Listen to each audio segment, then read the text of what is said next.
अनियमित वस्तुको आयतन। यो अनियमित वस्तुको आयतन चाहिँ कसरी निकाल्ने भन्दाखेरि चाहिँ तरल पदार्थको विस्थापन विधिको प्रयोग गरेर चाहिँ हामीले चाहिँ अनियमित वस्तु मात्रै नभनौँ अनियमित ठोस वस्तुको आयतन निकाल्न सकिन्छ।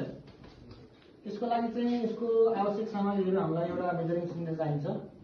यसलाई गाउँघरको भाषामा चिम्टा भन्दाखेरि टङ्स भन्नुलाई। अनि त्यस्तै गरी हामीलाई पानीको आवश्यक हुन्छ र एउटा अनियमित ढुङ्गाको आवश्यकता रहन्छ। सर्वप्रथम यसको आवश्यक सामग्रीहरू लेख्ने भए अब यसमा चाहिँ हामीले चाहिँ केही मात्रामा पानी राखिन्छ। पानी लगभग हामीले 300 ml जति पानी राख्छौँ।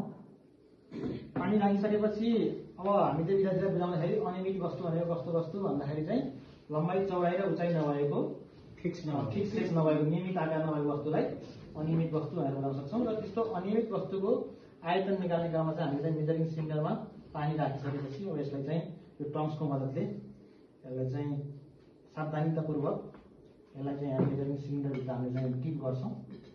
यसरी डिप गरिसकेपछि यो सुरुवाती यो डिप गर्नुभन्दा अगाडिको पानीको स्तरभन्दा केही चाहिँ वृद्धि हुनेछ र चाहिँ यो ढुङ्गा डिप गरिसकेपछि हाम्रो लगभग यहाँ 350 ml सम्म पुग्यो यसको नतिजा चाहिँ। र हामीले यसको पानीको सुरुवाती स्तर नोट गर्छौँ र ढुङ्गालाई त्यहाँ राखिसकेपछि त्यसको भोल्युम नोट गर्छौँ। त्यसपछि चाहिँ हामीले चाहिँ उक्त ढुङ्गाको आयतन निकाल्दाखेरि चाहिँ अन्तिम स्तर अन्तिम भोल्युम र सुरुको ढुङ्गा नराखेको भोल्युम चाहिँ के गर्छौँ त दुईटाको डिफ्रेन्स चाहिँ निकाल्छौँ।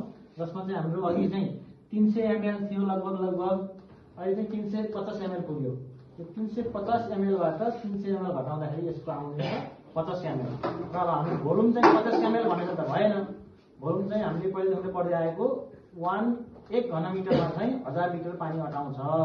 1 घनमिटर आयतन भएको भाँडामा चाहिँ 1000 लिटर पानी अटाउँछ भनेर हामीले विगतलाई बुझाएका थियौँ। यहाँ चाहिँ लिटरमा कुरा आयो, यहाँ चाहिँ मिलिलिटरमा कुरा आयो।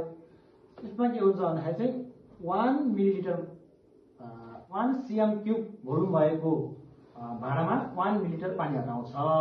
र यसको आयो हाम्रो भोल्युम आएको थियो 50 cm³, 50 cm³ र यहाँ चाहिँ हाम्रो भोल्युम आएको थियो 50 ml। त्यसलाई चाहिँ भोल्युममा लाँदाखेरि चाहिँ 50 cm³ चाहिँ यो ढुङ्गाको आयतन निस्किएको छ। 50 cc